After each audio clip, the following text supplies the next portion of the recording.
We at the Least Haunted Podcast stand with those of the LGBTQIA+ community and especially want to voice our support for the trans community, masculine, feminine, non-binary, and every other of the beautiful assortment of people who are going through so much vitriol and hate in these difficult times. We welcome you to join our friendly and supportive Discord, and if you want to help support the community or need help yourself, we fully endorse the Trans Lifeline at translifeline.org. We can get through this together. You are all deserving of life and love. And remember, the world is more beautiful with you in it.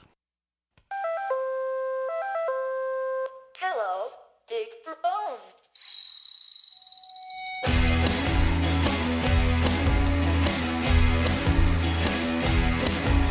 I don't think anyone knows that I'm the one cut off your toes and put them in the drawer with the sock. Hello, and welcome to the Least Haunted Podcast, a place where science, skepticism, humor, and anthropology meet to discuss all things spooky, haunting, supernatural, and sometimes just the plain ridiculous.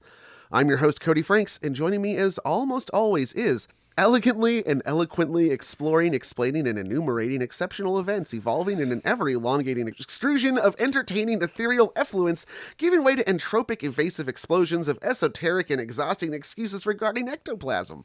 Garth. Although this time it'll be a pretty short Garth's Corner, but sometimes they're extremely long. At some point you said I did it for a while. I don't know if that was a good moniker. It left me a little lightheaded. That was good. Yeah, I can see Cody's spinning. And that one did not cover the Discord. That was all me. Nicely done. I forgot to ask the Discord for one. You even included today's topic in it. Ectoplasm. Yes. I also decided the letter E. Today's episode is brought to you by the letter E. So before we jump into the actual episode topic, we should let you know that we do have a Discord. Yes. We if you would like the show, you can go on patreon.com/leasthaunted. And we have a P.O. Box, 22 Redwood Estates, California, 95003. No, 95044. 44. Fuck, shit. Oh. Anyway, and we're recording this the day that we release it, so we can't do any edits. This is just no edits. This is the freshest episode you're ever going to get until we do like an actual live show. Yeah, can you imagine doing a live show? Ooh. I would suddenly get really nervous. I would over-prepare. I would like... Well, and I feel very casual to riff because I know I can edit, but at the point that I know it's live, I would clam up and be it would be very difficult for me to do. We would build you a little box that would shield you from the audience. You wouldn't see them. Yeah, so I need a bag over my head. I'd be outside. You'd be recording inside. I need like a falcon hood. We'd put you in an orgone accumulator. There you go. There you go. Sitting there and record. Just don't think about the audience, Garth. Yeah. Anyway, so those are all the things we normally mention at the beginning of the episode. I think we covered it all. I hope you like the show so far. If you've never heard us, we are the Least Haunted Podcast, and we talk about the least haunted things in the whole world. It's not really what the topic.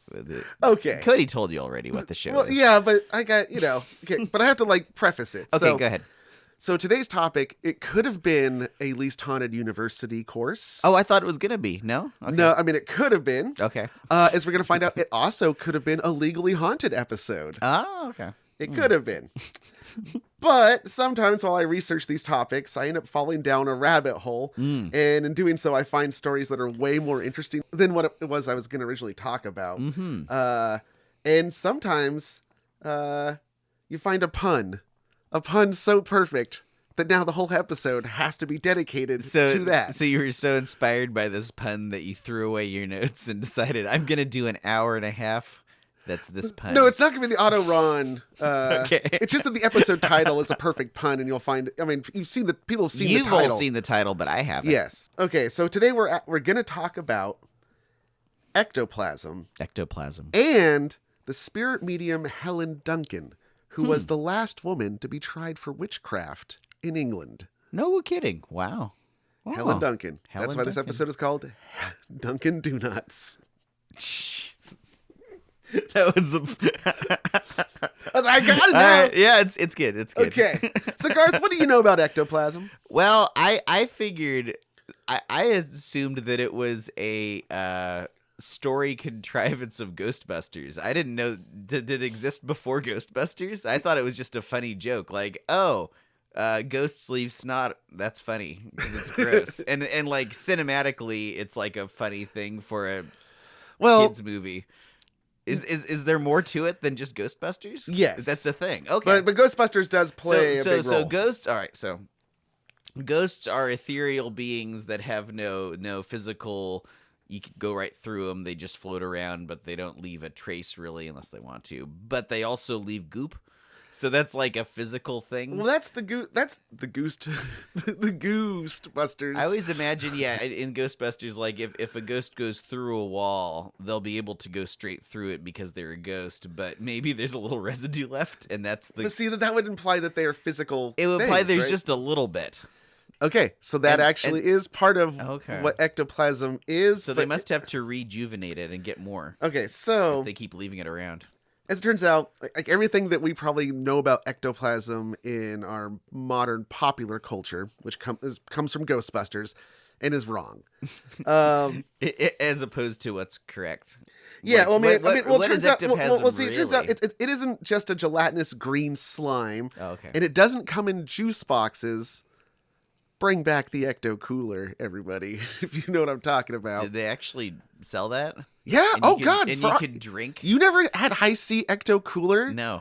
Dude, it lasted way longer than Ghostbusters did. Like, it came out in, like, 87, I think, to promote the Ghostbusters cartoon. Ew. And it lasted until, like, maybe the 2010s. I thought ectoplasm is as thicker than that. You need to, like, do a boba tea or something. It was like a citrus-flavored punch that had a Slimer from the Ghostbusters on it. It was Ecto Cooler. High C, bring it back. Ew.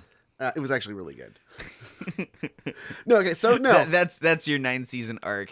Yeah. Bring back Ectoplasm Cooler. Ecto Cooler. Ecto Cooler. So the story of ectoplasm begins the same way that most of our modern paranormal stuff began, in the age of spiritualism. So, again, quick recap. What's spiritualism, Cody? So spiritualism arose in the mid-19th century, and it quickly swept the globe. Its rise coincided with industrialization and the spread of capitalism.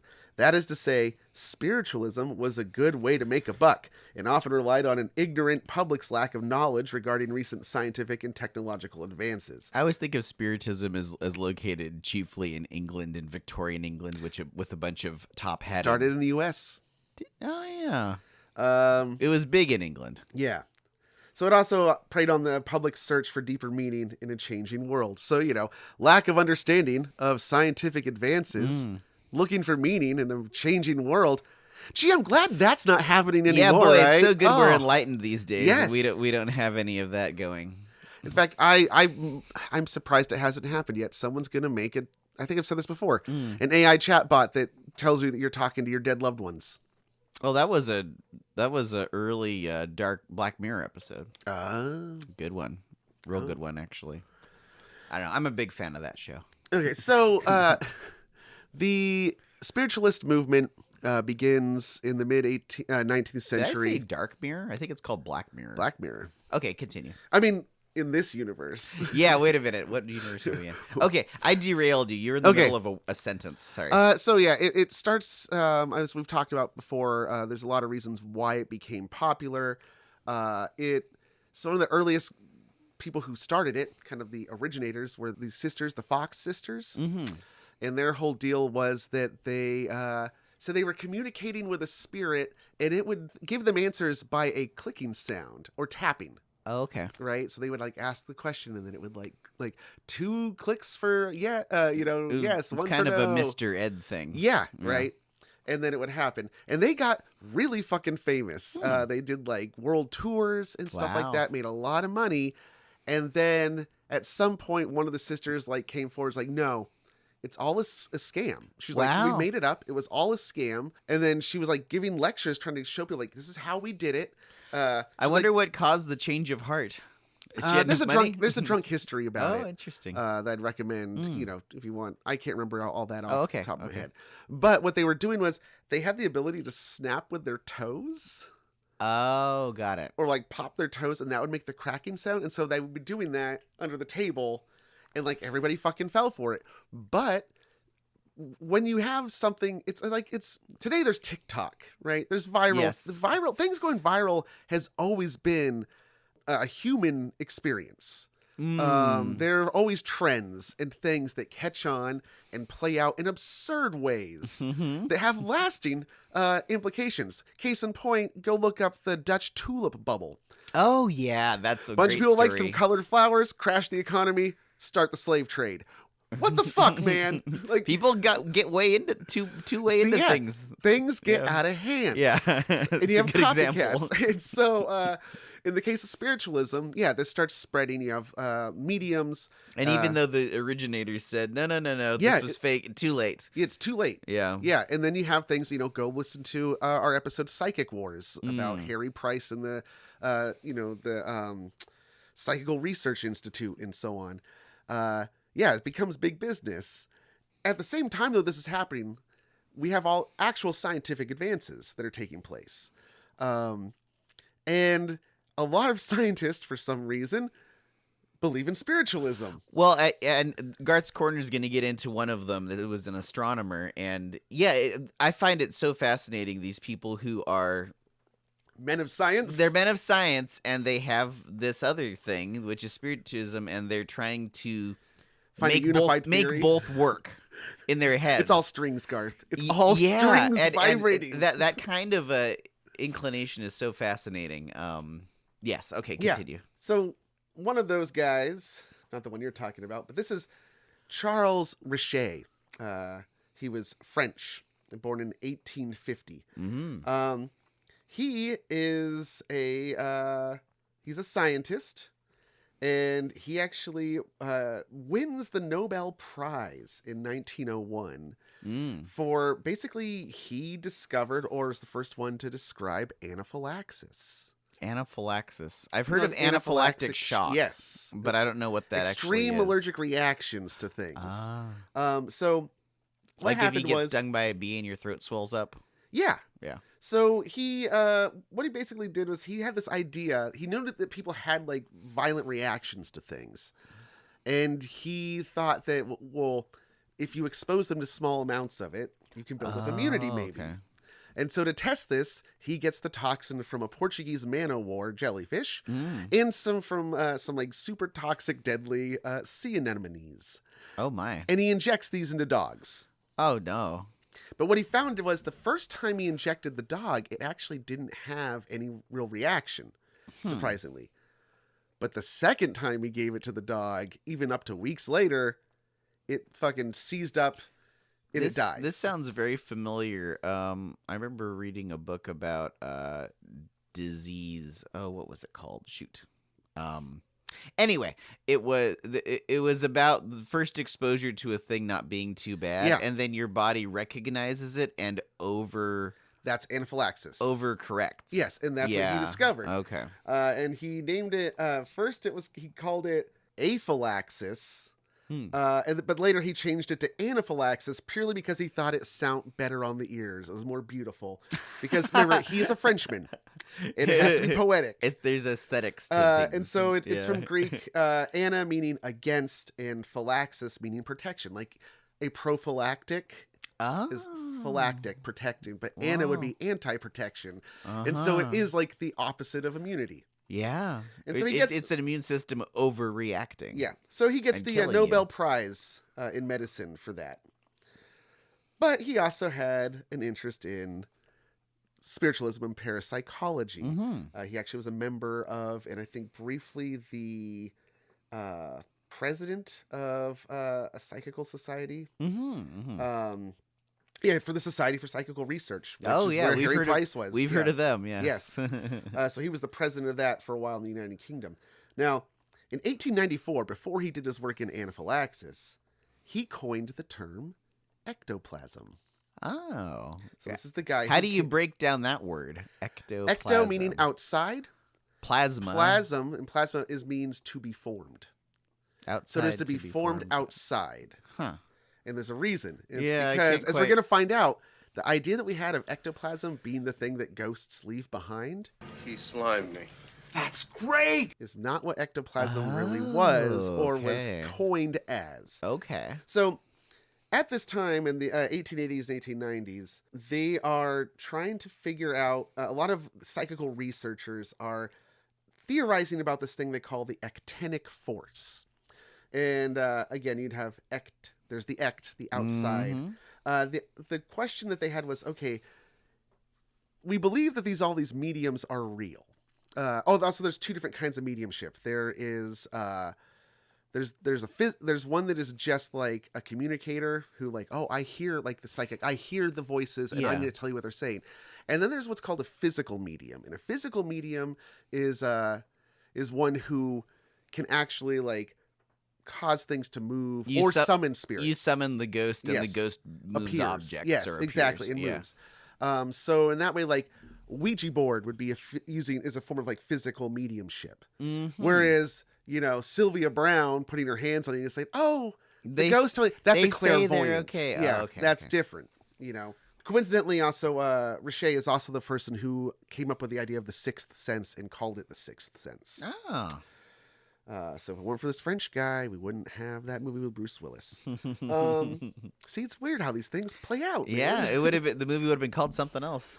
Okay, so they're trying to figure out how physical mediums are able to do things and cause things to move. And so they come up with this idea of this actinic force or a psychic force that must be coming from the medium themselves. Like they are the X-Man. They have like some kind of ability. Otherwise, anybody could do it. So there must be something special. And then somebody came up with the idea that like, well, maybe this force is actually another form of matter. Oh. Maybe it's like invisible to us, but it is like, because it's got to be scientific. So it is something. Sure, yeah. Right? Okay. Is this where, because a plasma is another form of matter. And around this time is when they first discovered the existence of cytoplasm and protoplasm in the cell. And so the plasms are like the gelatinous other stuff that is like that surrounds the cell, or that the other parts of the cell exist in. It's not living itself, but it's the medium within. It's like float. it's made up of mostly like random proteins and ions. It's and important to point out that this is different from like the plasma that the sun is made of. Exactly. That's a different. Plasma is a different form of matter in science, but beyond solid, liquid, and gas, there's plasma. But plasma between cells is not that plasma. Yeah. I will play a clip of just a little bit of TMVG. Plasma. Yeah. Full state of matter. They'll explain it. Yeah, they'll explain it. Electrons are free. A fourth state of matter, not gas, not liquid, not solid. So they're looking for. They think that maybe it's another kind of this plasma, and that's the actinic force. And then it's Richer who then says, well, we're going to call it ectoplasm. So yeah, he coins that term, ectoplasm, and he like does it by he starts studying a bunch of mediums and stuff. And now this idea though of we have an idea of a thing, but it's like invisible. They haven't seen it. They just have a theory that it exists. Yeah. But then it starts to like they do start to see it. Oh. Once the idea is like publicized that must be out there. Everyone's looking for it. Everyone's looking for it. It's only a matter of time before mediums start. I've got ectoplasm. Yes. Or no, I've got plasma. So the ectoplasm. I've got ectoplasm. And this is also the beginning of spirit photography. Oh, yeah. Right? Okay. Oh, yeah. So when you go to these so I'm going to explain to you how an ectoplasm experience would go. Okay. So, Garth, you are invited to a seance. Oh, boy, I'm so by excited. a prominent friend of yours. Oh, yeah. They say, hey, we're going to go see... We're going to sit around a round table? We're going to see, Linda Gazzara in Paris. Oh, boy. Okay, so you get shown into a dark room. I get all dressed up. I'm going into a dark room. With maybe like a dozen other people. Okay. And you are all seated either around a table, or sometimes you're like seated audience style. Oh, okay. And watch a medium in a chair. Oh, okay. And it's dark, very low lighting. You know, they're using like, candles, if anything. Yeah, maybe gas lanterns. Maybe, the gas lights, and they turn the lights down low. Turn the gas, And getting prepared to be gaslit. Yes. And as the medium is like has a curtain around them. Mm-hmm. And so you see them, and as they talk, you notice that something starts to come out of their nose. They are like leeches, or they start to like cough up something, and out extrudes a long, fibrous white substance. Oh my. Yes. And then the apparition will appear of some kind of face or body. So I'm imagining there's a face or body with a little white snot dangle going impotent to their nose from the ghost. Here, I will show you. It's kind of like a word bubble. That's a lot of snot. Wow. Okay, so Cody just showed me a photo of a medium with a giant white tube worm coming out of the mouth. And sometimes, and sometimes these things would like I said, they would connect to a spirit. They didn't always come out of the nose or the mouth. In one case of where else did they come out of? Scottish medium, it actually came out of her vagina. Wow. Wow. And I'll explain. And yes, even the anus. Yeah. So the thing is, the ectoplasm is a substance that exists inside the medium and comes out through the pores or through orifices, and it acts as a conduit through which spirits can then take physical form. Got it. Wow. So, in the example, I mentioned our polterbites that I had an EKG recently. Oh, and yeah. those tabs have a little gel that acts as a conduit so that the electrical conductivity from your body to the thing makes it easier to pass through. I see. That's like serving the purpose that ectoplasm would in this analogy. Mm-hmm. Got it. So it's a conductivity thing. Yes. And it comes out, and yeah, it allows the ghosts to take physical form out of some orifice or other. Now this gets the attention of many psychical researchers. Oh yeah. Would, right? Oh yeah. I want to go study that Scottish lady. Or was she Irish? Who was she was Scottish. And it wasn't Riche that hung out with her. Like one of them was like really into her. Yeah. And you're like, yeah. I can imagine.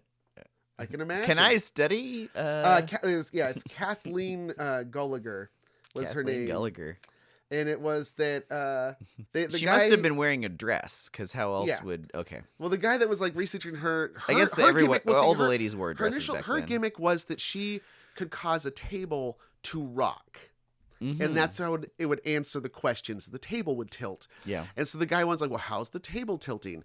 And so he came up with this theory that there has to be some kind of invisible fulcrum between her and the table. Right. And she's like, well, yeah, it's the ectoplasm. And then he like arranges to have a picture taken under the table. And there's like, it's coming out of we have the picture. Dress. The picture will be on the Tumblr. Oh boy. All right. Yeah. And so there's like this, but then here's the thing is that ghost photography also worked because people at this time trusted that a photograph was always going to be real. Why would somebody fake anything? Like the whole thing is that it gives you what's really there. Yeah, photos are, they're the truth. They're the thing. There was no artist interpretation involved. This is just the way a thing looked. So it's truer than any other image. And some of these. These photographs that were taken are staged. They were probably taken with the aid of somebody who was, like the photographer was in on it, or maybe even the researcher. But some of these were actually taken like during the middle of their seances. Now, the low light is key here for this whole thing to work. I can imagine so. I'm really curious because, you were describing this ectoplasm, and I was imagining a thin little line. Garth. And I'm wondering how they did the giant ectoplasm from that photo you sent me. Okay, I'm going to go grab this bag. Here you go. So, as it so happens, Garth, I've been wondering what's in this bag. I worked really hard and really developed my psychical ability. Oh boy! And I actually conjured up ectoplasm. I have some. You did really? Yes. Ooh, I'd like to see it. Complete with a spirit. Where did it come out of, Cody? My armpit. Oh, okay. That's all right. Although, that's fine. When you see what it looks like, you're gonna suspect it came out of somewhere else. From right here, it's looking like feta cheese. And look, it has a spirit. There's a little ghost in there. This looks like This looks like foam from a. I think there's a pickle in here. Did you take a picture? Yeah. This picture's Okay, we need a picture for the Tumblr of this. Do you see the face of the ghost? Wait, let me turn it around. I'm holding a shallow plastic container here full of white, goopy, foamy material. Yeah, the foamy. And there's sort of a pickle. It looks like a cut up slice of pickle to me. I don't quite see a ghost. I keep rotating it around. Oh, I mean, maybe. It's like, do I see a face in the moon? There's the eye. Oh, well, now I see it. Well, Nose. that's so weird now that you hold it up. Yeah, it's kind of cute. Yeah, so that's my ectoplasm. Nice going. Yeah, you did take a picture of that, right? Because that's worth saving. That came out of your armpit. Amazing. Yeah. So, you probably should drink some more fluid. Yeah. That takes a lot. Maybe that's what the headache was all about. Maybe. No, so do you want to tell me what that actually is? I'm really curious. Okay. So, Harry Price gets on the case of one particular medium who will then be the second half of this episode, and that is Helen Duncan. Uh-huh. She's renowned for producing ectoplasm. Mm-hmm. Where did it come out of her? Her nose, her mouth. Oh, okay. And sometimes it would connect to a goofy-looking spirit. Yeah. That looks like a kid's birthday party costume person from 100 years ago. Laughably bad. Yeah. But in low lighting, ghost, huh? in very low lighting. That's the thing, yeah. Yes. If it's low lighting and you get the vibe correct, you could make that work. Yeah. So Harry Price gets access to a sample of ectoplasm that came from Helen Duncan. Is the first thing he did is just take a little bit in his finger and taste it? You gotta. Oh God, I hope not. I had a weird urge when you showed me that ectoplasm. I was like, well, what does it taste like? I didn't actually taste it, but it's weird how you wonder. It's not green. It's not green slime. I need to learn what this is. The best way to do it. Okay, so he gets a sample given him in a jar of distilled water, and he. First, he's really excited by it. It looks interesting. It seems to have some fibrous nature to it. Mine does not, because not all ectoplasms are the same. And he sends it to a chemist for examination, and the chemist finds that what it is a mixture of egg whites, lavatory paper, and cheesecloth. Now, do you know cheesecloth? Oh yeah. I use cheesecloth. I ran out of cheesecloth. That's why mine doesn't have cheesecloth. But what you're looking at is just egg whites and toilet paper that's been whisked together. Nicely done. With the bubbles were very effective. And the ghostly face is the same way that a lot of mediums did it, for the photographs at least. They would just cut a face out of the newspaper. Oh. And roll it up in it. And so then when they would and the ink. Yes. And so they would what they do is they would take long strips of cheesecloth. Yeah. They would make this mixture of egg whites and toilet paper and sometimes other ingredients. Cheesecloth is a very thin woven material that you can push milk through. Yeah. It's part of cheese making. It's for squeezing the curds. But you can use it for other things. I used it in printmaking. Yeah. Very, very fine. Mm-hmm. The other thing they could use is muslin, which is another very fine. That's similar fabric. to cheesecloth, yeah. And so you make the egg white solution. You take the egg white, the cheesecloth, and you soak it in it. What was the thing that I thought was a pickle made out of then? That was a face cut out of the newspaper. Oh, but it wasn't a different material? It looked a lot thicker. It's thin paper that I put in there, and then it soaked up liquid from the egg whites. Nice. That's all that is. Just egg whites and toilet paper. That's very impressive. I'm glad it wasn't cum. Yeah. And so the thing is that these people are swallowing this and then regurgitating it out, stuffing it into their sinuses. I was just thinking, wow, that's commitment. In the case of or putting up other vaginas. Yeah, and in the case of one Danish guy, in his rectum, he was found to have stashed it up his butt. Well, so that Danish guy must have been like, well, I need a new angle. Everyone's doing it out of these things. I guess. How can I separate myself from all the other mediums? How do I conceal it? What is the new way to do it that's going to be exciting to people?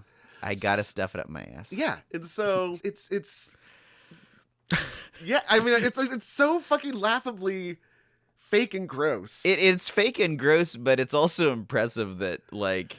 And the thing that impressed me the most about this is that from the conception of the idea that this actinic force in ectoplasm must be a thing. It was a theoretical material.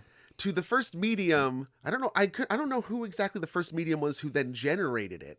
Yeah. But then that this idea in a pre-internet age, it was definitely a meme. Was passed around, in different mediums, and that they were all like making their own special recipe. Oh yeah, because I mean, I'm sure they were kind of starting from scratch, hearing hearing stories about what the ectoplasm from other people looked like, and then making up their own version.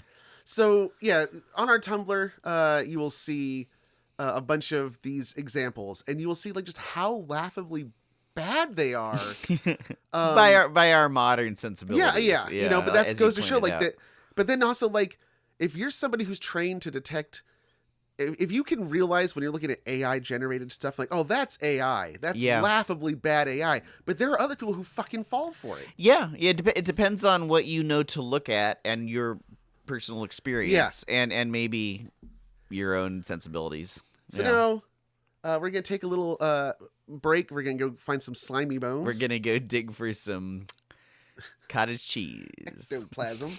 And then when we come back, we're going to talk about Helen Duncan. Helen Duncan coming up.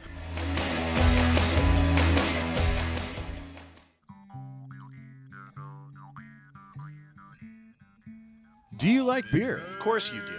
Do you like good food? You better believe it. Then we have the show for you. It's the Hoppy Trails Podcast. I'm Nick. I'm Travis. And on each episode of Hoppy Trails, we invite you to come along on our journey to explore craft beverages and the foods that accompany them.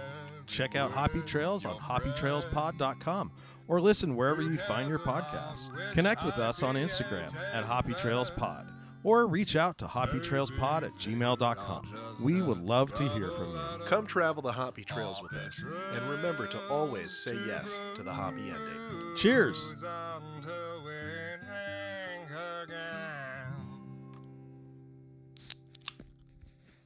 What was that laugh? I asked myself. I'm trying to recreate that as much as possible. I don't think I've ever laughed like that in my life. That was new. What is that? This is my new laugh for 2024. New year, new laugh. We have a spanking new podcast for your ear holes called Doom Generation. Available on Spotify and Apple Podcasts. Later, Doomers.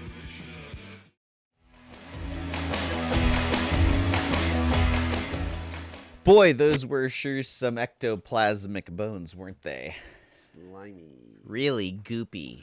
It's weird how, like, toilet paper... Well, it's like, it sort of must have a paper mache-ness to it, right? Yeah. Yeah. And then you imagine, like, that the egg whites have to be starting to, like, congeal and cook from the internal body temperature of the people, right? Well, yeah. Well, and I mean... You think that stuff has bubbles that's in your thing. Imagine if that had been inside of you for a while. Yeah. Probably frothy. Ugh. Very frothy. Okay, so. How did they make it into strings? Because, like, what you made is just like a cottage cheese. Yeah, but if you had a long stretch of cheesecloth. Oh, this cheesecloth would be the structure. Yeah, and then it's covered in this stuff. Yeah. Oh, I see that. Yeah. So, yeah, it is kind of like a paper. It's more like a cast. Yeah, so it could dry out, and you could actually make forms with it. Yeah, interesting. What are you gonna do with that now, Cody? I don't know. Really, leave it out and see what grows. Oh, it's egg white. Leave it outside. It's gonna. I mean, I think that's why it's foaming. I think it might actually be slightly. There's some chemical reactions going on. Yeah, in there. yeah. I mean, like the top of the lid was like bulging. So. New life. Put your tooth in there. Maybe you can create a whole civilization. Simpsons did it. Okay. Well, welcome back. Anyway, Victoria Helen McCrae Duncan goes by Helen. Okay, we're gonna call her Helen. She was born November 25th, 1897. Ah, okay. And she was from Scotland. Scotland. Okay. Yeah, and so Where did her ectoplasm come out of? hers came out of her nose. Her nose, and okay. or her mouth. So from a young age, though, she was kind of one of those creative children. Oh, yeah. Apparently, when she was like in grade school, she would freak everybody out by making like very ominous predictions and like accusations. Like, like the end is coming kind of stuff. Oh, okay. And like, oh, okay. And so that actually like really upset her mother. Because her mother was a part of a Presbyterian church, and that sounds like witchcraft. Yeah, they don't go in for that. Yeah. She became a nurse after leaving school. Mm-hmm. And then in 1916, she married Henry Duncan. So she wasn't born Duncan. She was McFarlane. Mm-hmm. And then she married into Duncan. Now she's Helen Duncan. Because that's how, naming conventions That's work. the names, yeah. I now that you explain it that way, I understand.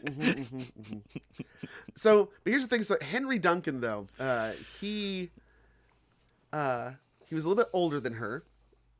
And he claimed that he had, like, dreamt about her when he was younger and knew he was going to marry her someday. Like, he had seen her in a vision, right? Sounds very romantic. Because yes. you also have to, like, start building the backstory, right? Oh, well, I don't know what this is leading to, but okay. We know she becomes a medium who produces ectoplasm, so a fraud.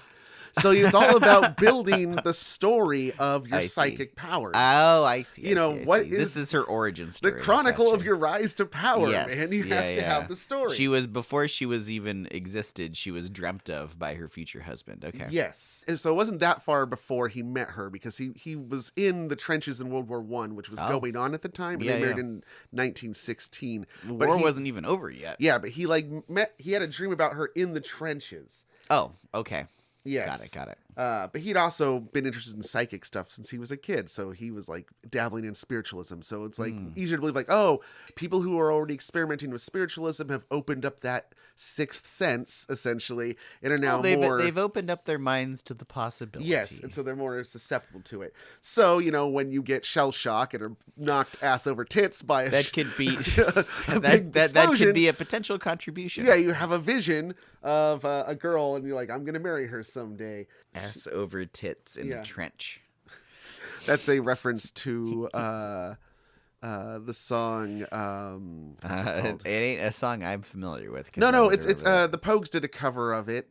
Oh. It is oh god. It's called Ass Over Tits in a Trench. No, it's actually a really, really bummer of a song, dude.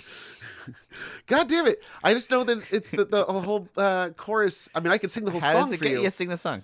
It's the story of a guy. He waltzes his Matilda. It's based off waltzing Matilda. Waltzing Matilda. That comes up. Yes. Well, that was I know.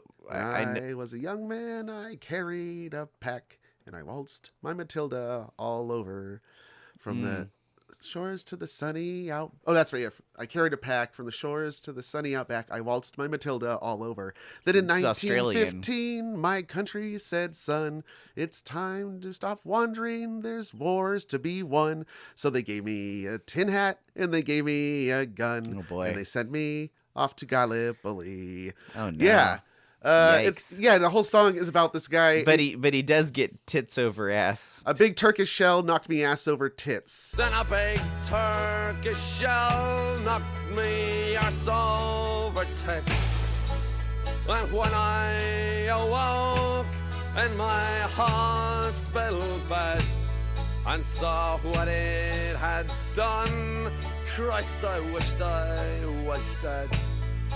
Never knew there were worse things than dying. Oh my gosh. It's a really fucking heavy song. Yeah, dude. damn. But yeah, it has the line, Damn. a big Turkish shell knocked me arse over tits. But in context, it wasn't that funny. But I digress. The point is... Remember, we're supposed to do an episode without any edits. Point is, Henry Duncan has a vision in the trenches. Yeah. And then he meets a friend of his younger sister, who is Helen, and apparently... Oh, that's Allison Hunking. Oh. Hi, Allison. I don't know if that picked up on the mic, but... And then when he meets her, apparently the first thing he said to her was, so we meet at last. Oh, and it was like they were destined to meet. Nice. He becomes her business manager. And because okay. she's at this point, she's already saying that she's clairvoyant. Okay, so they're like, all right, well, let's see where this goes. Yeah, we both. Oh, you're into spiritualism? Me too. Hey, I had a vision of you, and she's like, oh yeah, I guess I did too. I don't know. And then, yeah, and so they like begin this romantic relationship. They get married, and then she is a professional psychic doing seances because it's pre-1920 spiritualism is still going strong. Mm-hmm. And then she eventually makes the jump into the physical mediumship where she starts producing the ectoplasm. Mm-hmm. That's how she ends up on the radar of Harry Price. Mm-hmm.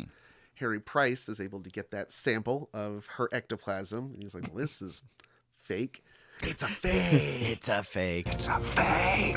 But then he actually gets her to agree to come let him research her. On the pretense that he's like, oh, I'm going to treat it like it's real. I'm not going to let her know that I know this stuff is bunk. Yeah. But I want to find out how she's doing it and what's going on. Oh, yeah. He pays her 40 pounds, which at the time, That's probably a lot. adjusted for inflation to 2024, that would be 4,500 pounds. Damn. So almost $5,000. He pays her hey, come on. Okay, here's his report on what happened. So he does a series of things with her. I said 40 pounds. It was actually 50 pounds. And adjusted for inflation, it's not 4,500 pounds. It's 4,300. Oh, Close okay. enough. That really changes the story now. I'm going to think about it differently. Okay. So he tells her that he wants to x-ray her, and she flips her shit. Jen want to do that. And so here's, from his own words, his report. At the conclusion of the fourth seance, we led the medium to a settee and called for the apparatus. At the sight of it, the lady promptly went into a trance. She recovered but refused to be x-rayed. Her husband went up to her and told her it was painless. She jumped up and gave him a smashing blow to the face, which sent him reeling. Then she went for Dr. William Brown, who was present. He dodged the blow. Ms. Duncan, without the slightest warning, dashed out into the street, had an attack of hysteria, and began to tear her seance garment to pieces. Her seance garment is the she would show up in a black satin frock. Okay, got it. Yeah. And she's ripping it off, She's freaking tearing it out. apart, freaking out in the street. Her husband tried to pacify her. It was useless. I leave the reader to visualize the scene. Oh my gosh. A 17-stone woman. So she's a large lady. She's a large lady. How much is a stone? God damn it. Sorry. Is it 20 pounds? No, that would be, 17 stone. What's a stone in pounds? 14 pounds. So 14 times 17? 14 times 17. That would be 7 times 34. Which would be, well, let's say 7 times 30. 238 238. Okay. I was going to say a little over 200. Yeah, okay. So she's freaking out. Tearing her in the clothes, street. throwing punches at people. Oh my gosh. Where was I in the story? She's tearing it here we off go, and throwing punches at people on the street. A crowd collected and the police arrived. The medical men with us explained the position and prevented them from fetching the ambulance. No. We have this under control. She's just going crazy. We got her back into the laboratory, and at once she demanded to be x-rayed. Wait a minute. So Yeah. now she wants to be x-rayed. Yes. Okay. In reply, Dr. William Brown turned to Mr. Duncan and asked him to turn out his pockets. He refused and would not allow us to search him. There was no question that his wife had passed him the cheesecloth in the street. Okay. However, they gave us another seance in the control. We said we could cut off a piece of teleplasm when it appeared. The teleplasm, I guess that's just the same for ectoplasm. The sight of half a dozen men, each with a pair of scissors, waiting for the word was amusing. It came and we all jumped. One of the doctors got hold of the stuff and secured a piece. The medium screamed, and the rest of the teleplasm went down her throat. Oh no! So she screamed, inhaled, and This time it wasn't cheesecloth. It proved to be paper soaked in egg white and folded into a flattened tube. Could anything be more infantile than a group of grown-up men wasting time, money, and energy on the antics of a fat female crook? However, not all of her. There are glowing reviews that she got.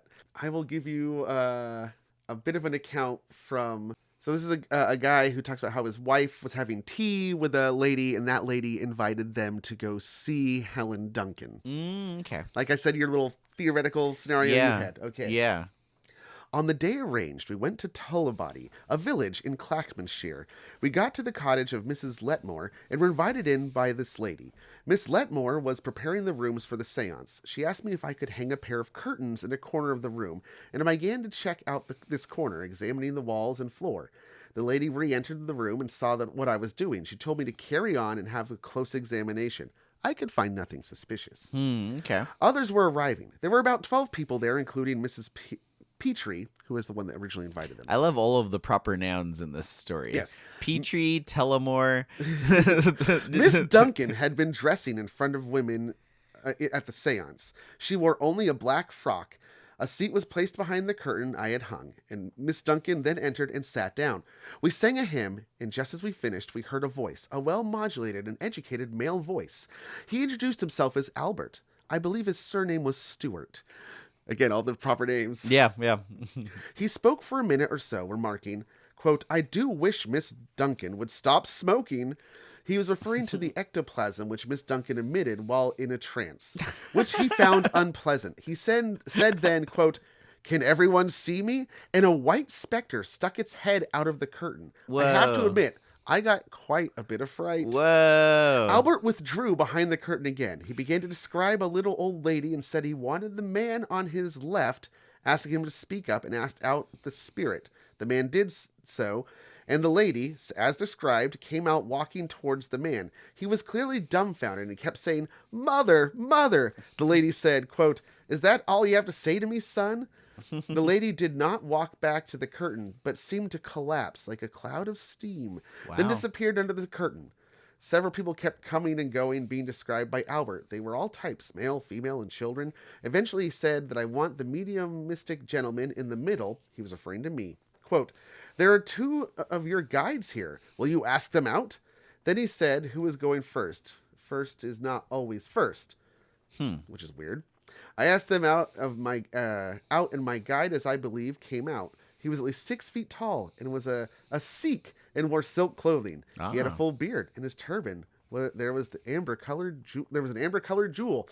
Now, remember, this didn't come up when I was reading about her this time, but this might be, remember, there was another medium who got in trouble because she would produce a, Middle Eastern guy, and it turns out it was just her in a false beard. Oh, yeah. Remember? And they they searched her luggage and found the outfit. That's right. Yeah, I don't know if that was Duncan. It didn't come up. Well, I'm wondering because they're seeing all these different people come and go. Is this them dressed in different costumes, or did they bring a bunch of people with them? It also might be puppets. Whoa. Because remember that picture I showed you, which will be on the Tumblr? That was definitely a puppet. There was definitely a papier-mâché puppet. Yeah. And when the face came out, it's her husband with white paint on his face, sticking his head That's out what of the I was curtain, assuming. right? Yeah. So it's all a big Boy, don't scam. you want to just be a fly on the wall to watch this? That's fantastic. I'd really like to. I'm trying to visualize just what this looked like. Now, it was noted that okay, so after Harry Price's report came out, Helen Duncan's former maid, Mary McGinley, she came out. She's like, yeah, I'm like an accomplice with her and her husband. We've been ripping everybody off. And that what she does is she swallows the ectoplasm or puts it up her nose and then pulls it out. It had been noted that she had frequent nosebleeds. Oh gosh, it's all she's raw. She's fucking up her sinuses, man. Oh man, I hope the maid was able to find other work after that. That's tough times. She must have been very guilt-ridden to admit that. 1933, this is her first run-in with the law. She's holding a seance in January of 1933 in Edinburgh. And she summons a little girl named Peggy, who apparently appeared to everybody in the seance room. Mm-hmm. And then a guy who was in there decided, I want to find out what's going on. I'm going to touch the spirit. That's got to happen sometimes, right? They always talk about being seized by the spirit, but nobody ever seizes the spirit back. And this guy did it. So he grabs little Peggy and turn on the lights. And when they do, it is a puppet. Okay. Yeah. So that makes me think you're right that it was made out of women's undergarments. Were puppets. Yeah. And they call the police and they're like, hey, this lady is ripping us off because we paid to be here. She's taking our money and this is fake. It's got to be tricky being a medium doing a seance where you're using puppets. And how do you How do you make sure people don't just grab the puppet? You'd have to really vet them and set things up in such a way so that that's less likely to happen. Because, boy, if someone does that, game's up. I mean, that's like, a lot of exposing fake psychics is as simple as, like... Grab them. Or when they're giving you the reading, give them false information. Yeah, and see if they'll keep going with it. Yes. Or if they recognize that you're lying. That's how Harry Houdini got called out. One was that they said that they were channeling, I think, his dead mom, and she drew a cross, and he's like, but she was Jewish. Oh. He's like, she wouldn't draw a cross. She was Jewish, and that wasn't her name. He basically did that. Yep. So that's what it takes. Just fucking trick them. Because they're trying to trick everybody else. Yeah, it's a test. Yeah. So she's tried in the Edinburgh Sheriff Court, and in May of 1933, she's found guilty and fined £10. 10 pounds. So 50 pounds was 4,000 pounds. How many stone is that? It's a lot of money, okay? All All right. But that wasn't her last run-in, and that's not what got her in trouble for so witchcraft. She kept going even after. Yes. So what they tried her for was fake mediumship. They're like, yeah, which is a crime. Yeah. Oh, okay. Okay.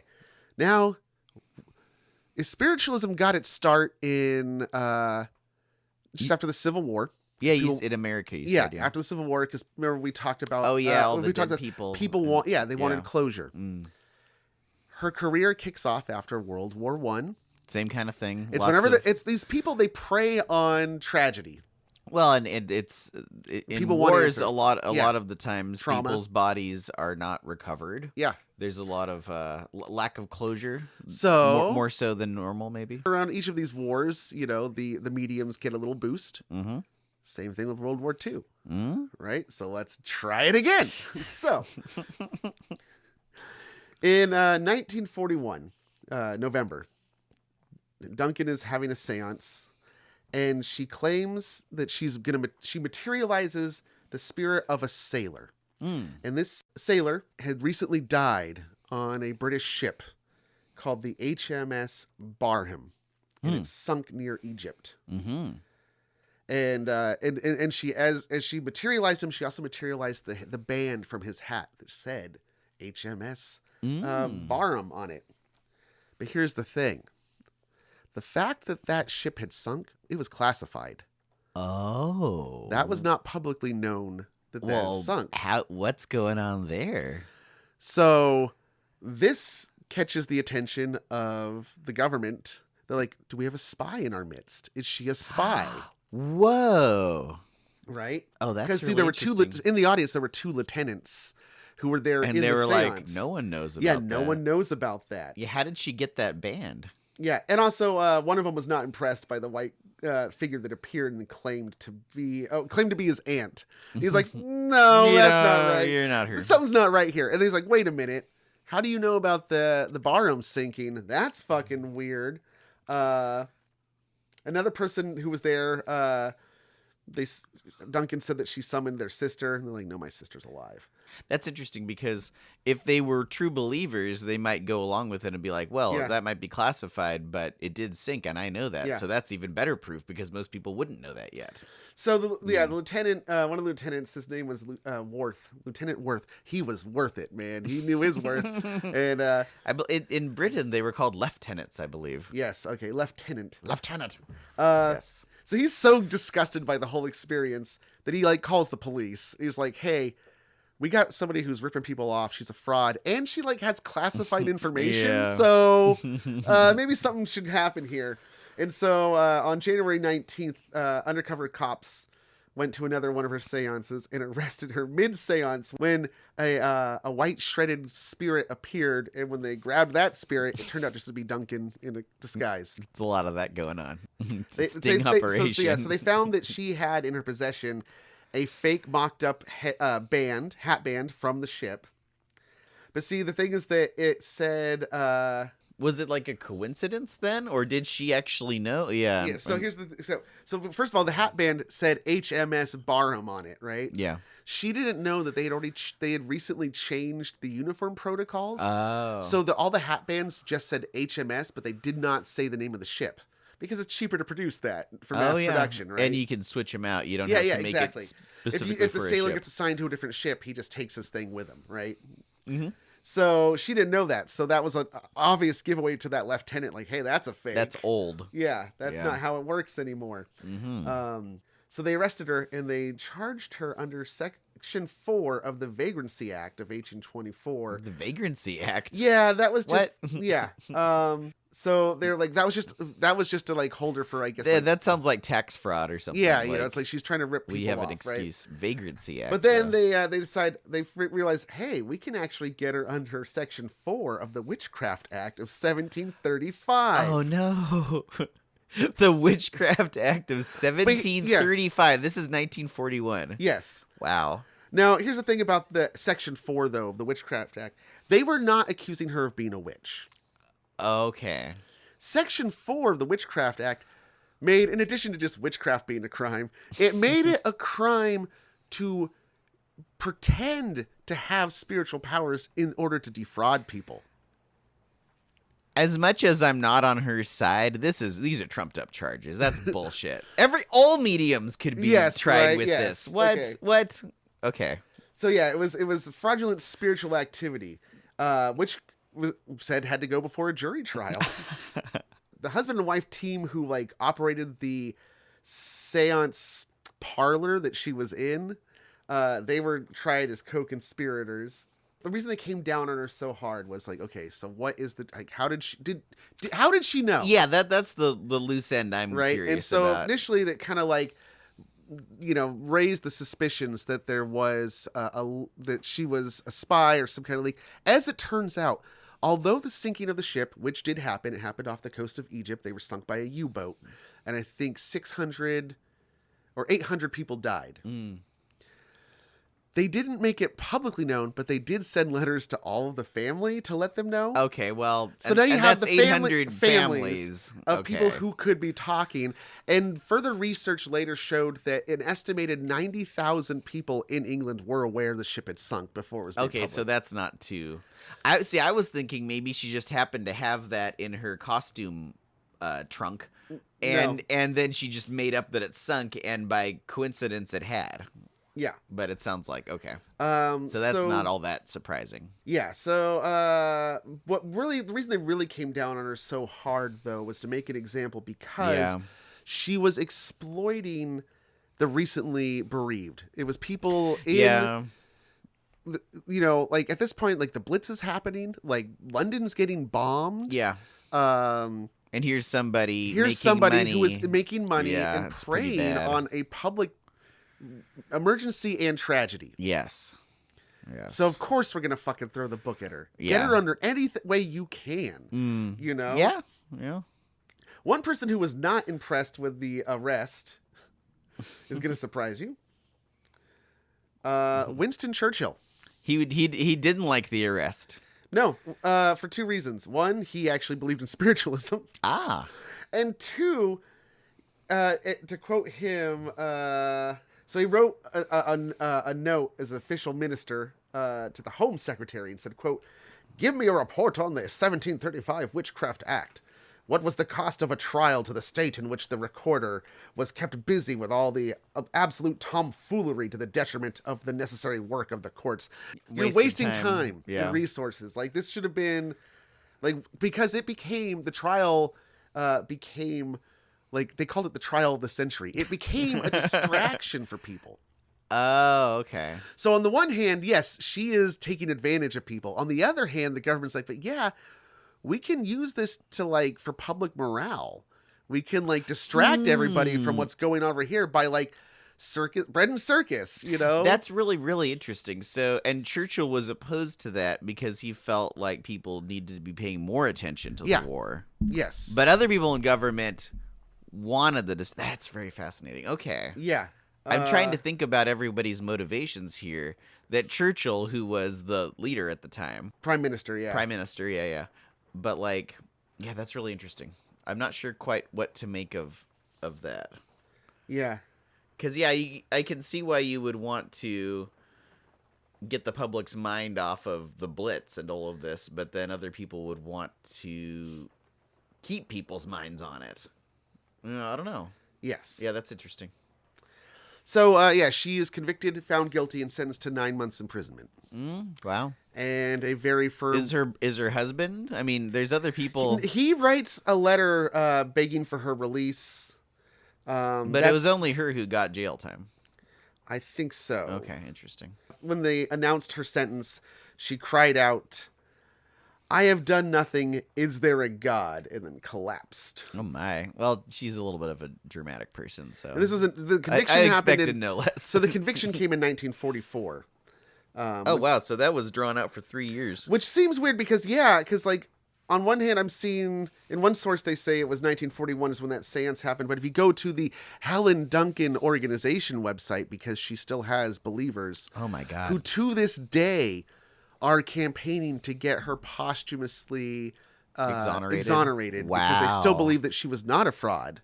After all of those times people Yes. grabbed her in the middle of Yes. a seance and she had cheesecloth stuck And up on her their nose. website, they claim the seance was in 1944. Huh. I would go with whatever the other source was. Yeah. Okay. So, then she's released in 1945, and she promises to stop it with the seances.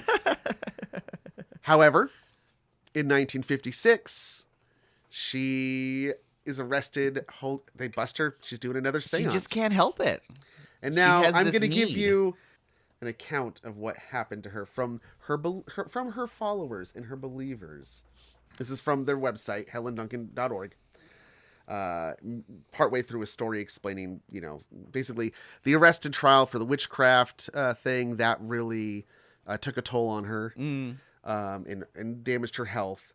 And then in November 1956, police raided a seance in the Midland city of Nottingham.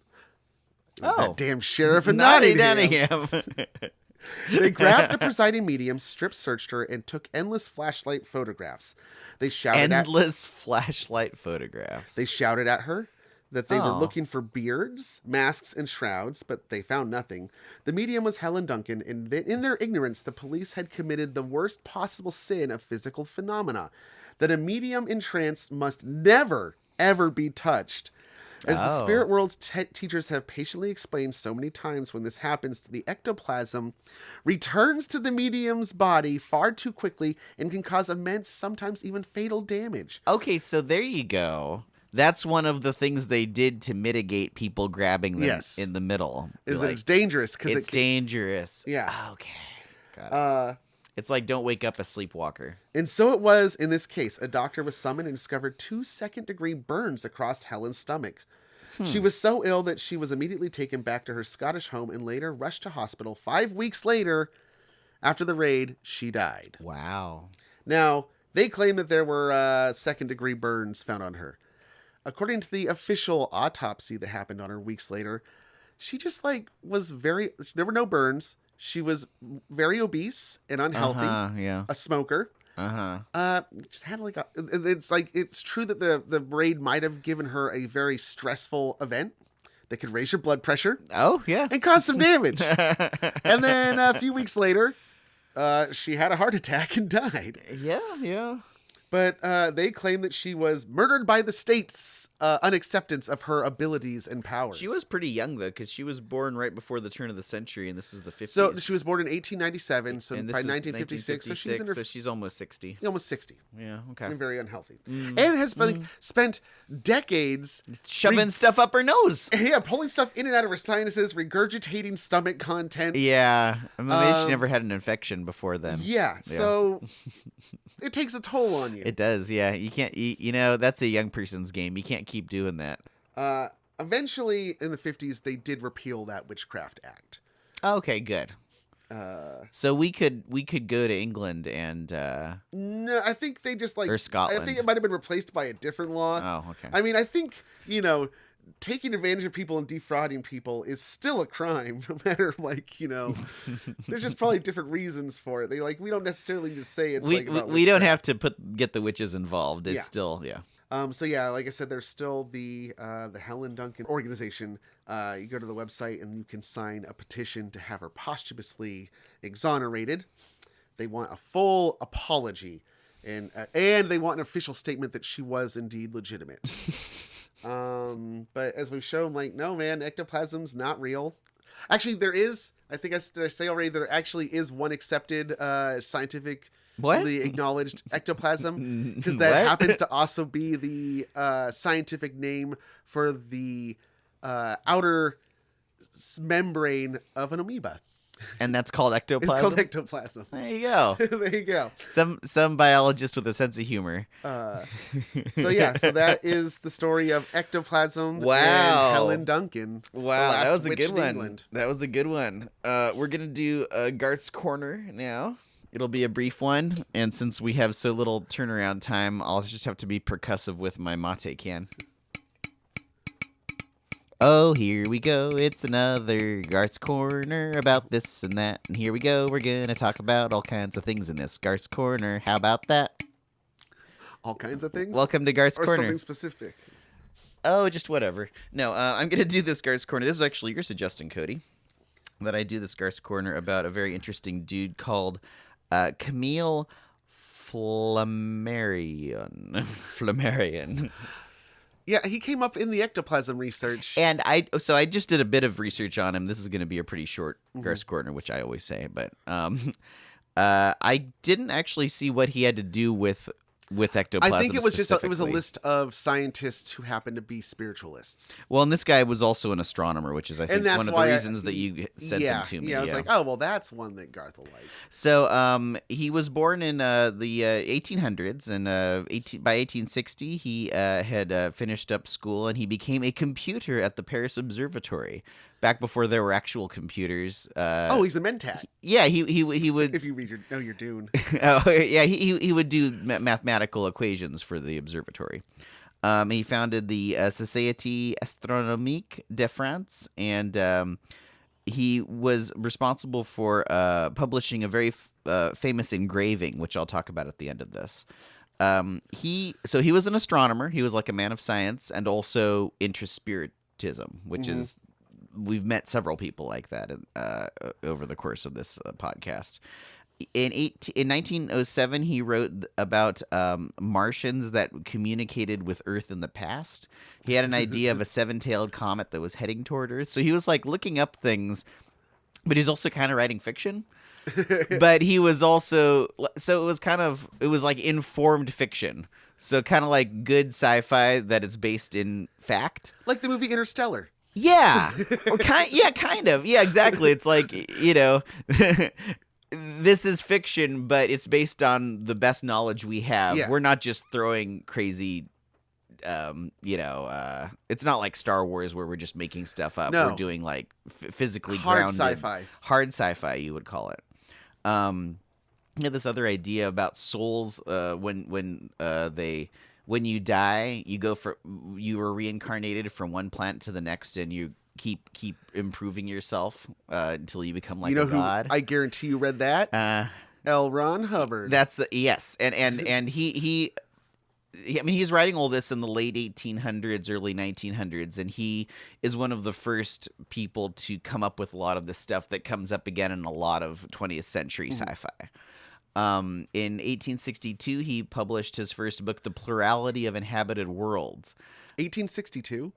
Yep, 1862. Wow, that's quite a concept for 1862. I know. Plurality of Inhabited Worlds. That's the thing. A lot of this is stuff you'd think about like H.G. Wells or even like early 20th century, but he was a trailblazer and ahead of his time with his like speculative fiction is what it basically was. At that same year, he was kicked out of his position at the Paris Observatory, though we're not quite sure if one was related to the other. This guy's weird. He considered himself to be a citizen of the sky, other worlds, studios of human work, schools where the expanding soul progressively learns and develops, assimilating gradually the knowledge to which its aspirations tend, approaching thus ever more the end of its destiny, he said. So wow, yeah. So you can kind of parse that out and get an idea of him. That, of course, was translated from French. Somebody else was speaking about him. They said, with great commercial success, he blended scientific speculation with science fiction to propagate modern myths such as the notion of the superior extraterrestrial species residing on numerous planets and that the human soul evolves through cosmic reincarnation. Far out. Toward the end of his life, in 1923, he gave a presidential address to the Society of Psychical Research. Huh? And summarized his whole lifelong study of all of this and paranormal phenomenon. He wrote that he believed in telepathy, etheric doubles, and the stone tape theory, which we spoke about in another episode. And exceptionally and rarely, that the dead manifest in hauntings. He was also a member of the Theosophical Society. The Theosophists. He's been popping and locking. We talked about a different Helen today, but we'll be talking about Helena Blavatsky soon enough. Oh yeah, I'm looking forward to that. I think what I want to do is I'm trying to find a book. I want to read. I think I have to read a book about her. So to wrap up this Garth's Corner, I wanted to show the engraving that he published. No one knows who drew this. Have you seen this before, Cody? This is I think I have. It's an old woodcut type They thing. call it a woodcut, and actually I learned something here. I've made woodcuts myself, but it specifically is a wood engraving. People call it a woodcut, but there is a slight difference. One is cut. One is where you carve into the side of a piece of wood. The other is where you carve on the end, and so you get less grain with one or the other. So you can get more details if you do it on the end. But this one has an unknown artist. We don't know who made it. But he published it. It is, yeah. That's the first time it was published, and it's drawn in a kind of medieval manner. So, but it could be just someone emulating artwork from medieval times. And what was the purpose of his publishing of that? What was it? It was involved in one of his little manifestos. But the reason I brought it up, because as soon as I saw this, I was like, oh, I've seen this before. So I'll describe it. I'm burying the lead here. So it's a drawing of a person. He's like a pilgrim who's on a landscape outdoors. There's sort of the dome of the sky that stretches over most of the canvas with stars and stuff, and he's crawled to one end of where the earth seems to meet the sky, and he's popping his head and his hand out of that to see like the great beyond the veil, to the higher planes of existence, in which there are levels of clouds and arcing circles and wheels and all kinds of things that are described. The music of the spheres. Exactly. And this is a very famous very famous drawing that I've seen in a whole lot of slideshows and planetariums, interestingly. Weird. And I remember my dad said that he recognized it. It's been floating around. It's a very famous image, and it's this guy looking beyond. And the whole point of the image is it's about searching for like what makes the universe go, and like learning new discoveries that are beyond what you can just see normally. And in more recent decades, it's been sort of reimagined to be describing psychedelic experiences and that kind of a thing. So yeah, anyway, it's a really cool image. We'll have the Tumblr gnome post it, and he's the guy who helped make that popular image. So yeah, thought I'd end the Garth's Corner with that because it's a pretty cool one. Yeah, I like for the example of like Richer as well. There's this thing of men of science, people who are very educated and knowledgeable about certain fields, who then also get really into like these other bizarre things. Yeah. And I found that there is like a name for it. Oh, okay. It's well, I mean, a lot of famous scientists have dabbled in many different studies, some of which proved to be real and others are, I mean, Isaac Newton was like trying to create a philosopher's stone, to make different metals into gold. Well, yeah, that's the thing. They're studying the material world. Yeah. And I mean, who knows what's going to lead to anything. Yeah, chemistry and science kind of came out of the alchemy. Yeah, it was the philosophy of the natural philosophy. But no, there is a thing they call it Nobel disease or Nobelitis, and it seems that there's like a really weird phenomenon where a surprisingly high percentage of Nobel laureates who win the Nobel Prize also get involved into like weird pseudoscientific. That is fascinating. Crazy shit. It must be that when you're recognized as being brilliant, it goes to your head and you're like, well, I am very brilliant. Exactly. So anything that I look into probably has some merit because I'm the one looking into it. So that immediately legitimizes any interest. And they'll For be the asked to person. weigh in on things that they don't have any knowledge on, but then they can't seem like they're ignorant, so they'll just talk out of their ass. And at some point, it's like they start to believe it. Yeah, they are smelling their own farts. They're And there's high like, on their own ego. Yeah, a list of like, Philip Lenard won the 1905 Nobel Prize in Physics for his work on cathode rays. He was also a supporter of the Nazi Party and had an idea about Jewish psychics. Richet, Nobel Prize for anaphylaxis, but he also, came up with Ectoplasm, The Sixth Sense, and had a whole thing about ghosts. Well, there are a lot of, I can't think of any good examples now, but there are plenty of instances with modern famous scientists. Oh yeah, I'm where they are really good in this one field, but they extend that to other things and they just make shit up. A lot of them are really racist. James Watson, Nobel Prize winner. Oh, Watson and Crick? Yeah, right. Yeah. He worked with them. Yeah, he also believed since 2000 he's publicly talking about how he thinks that black individuals are inherently less intelligent, and that the higher presence of melanin in darker skinned people make them more have a higher sex drive, and so they're more governed by their base instincts. Wow, what, the Watson and Crick guy thinks that? Wow, that's crazy. The inventor of the transistor, William Shockley, believed in eugenics and racialism.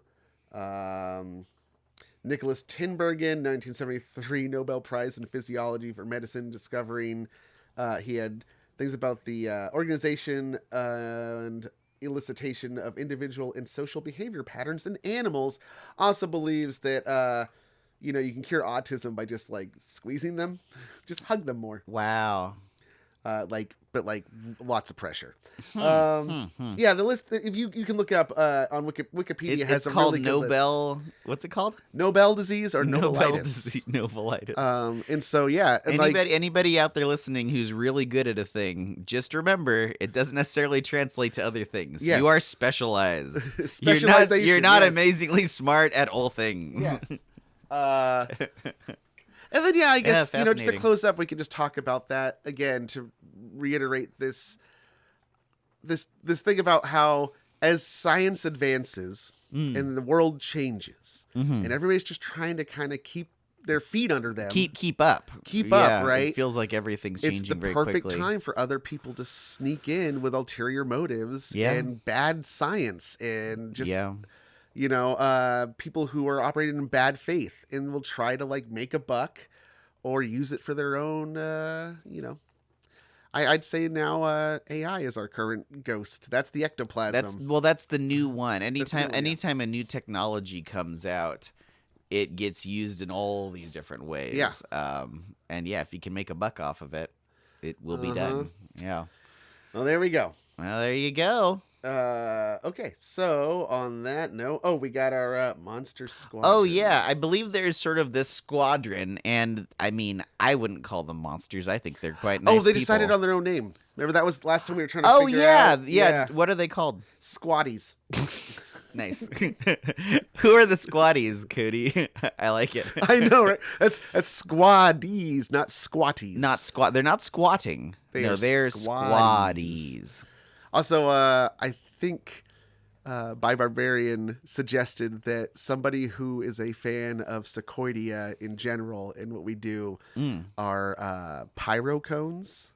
Ooh, fire. And because our symbol, SEQUOIDEA logo, It's a flaming redwood cone, yeah. And it kind of sounds like pine cone. But pyro cone. I like that. Okay. Nice. So our squatties. Who are the squatties? Travis Alexander, By Barbarian, Rachel Krieger, Tom Dahl, Justin Duckham, Kelly Flynn, Gunnar Franks, Carla Harrington, Havelock, Christina Hurley, New Jared, Ken with 2 N's, Brian Lamb, TJ Levenhagen, Alicia Overton, Jordan Ramey, a different one but the same one, Blue Roan, Seti Fan, and Tatum. Thank you, squatties. Let's see, anything else? I don't think so. I think we talked about all the things. Nothing occurs to me. I'll think of it later when we're done recording. Like, I should have said this or that. Yeah. But, okay. Well, so I don't know what our next topic's going to be. I got some time to figure. Hopefully, I'm not going to be as. Hopefully you'll be well. Yeah. Yeah. So you guys didn't hear it because that was the polterbites, but Cody's blood pressure has been very high. Yeah. They thought I was having a heart attack or a But stroke or an you aneurysm. seem pretty chill now. Yeah. Maybe the I'm glad you're medication's feeling working. better. Yeah, you've had a hell of a Yeah. hell of a couple weeks here. No, I gotta say that, like, you know, talking all this shit about frauds is very cathartic. You know? Good. Then I'll get home and I'll look at the news and I'll fucking, you know, my head will explode again. Anyway, so until next time. Until next time, when there is a next time, we'll be here and you'll be here. And remember, until then, the only thing that's haunted is your ectoplasm. Watch out, you. I ended it with you.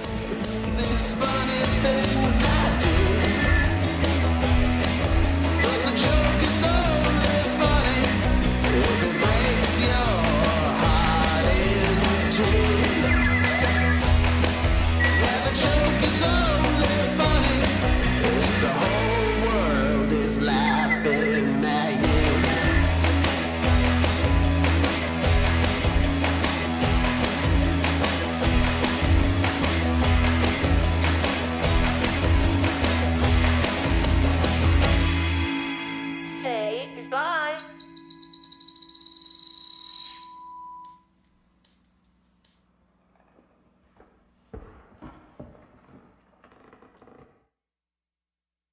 There's something strange in the neighborhood. So who you gonna call?